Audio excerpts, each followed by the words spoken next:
اللهم إنا نسألك بوجهك الكريم الفردوس الأعلى مع النبيين والصديقين والشهداء والصالحين وحسن أولئك رفيقا برحمتك يا أرحم الراحمين.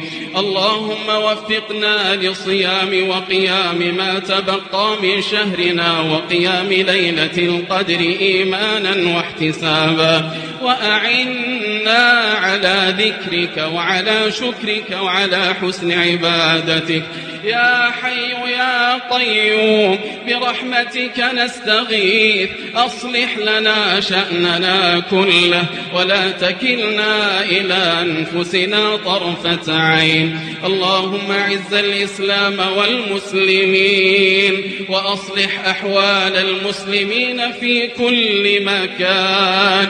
اللهم أحط أوطاننا بالأمن والأمان واحم بلادنا ومقدساتنا وانصر جنودنا ورجال أمننا على كل متربص وفتان.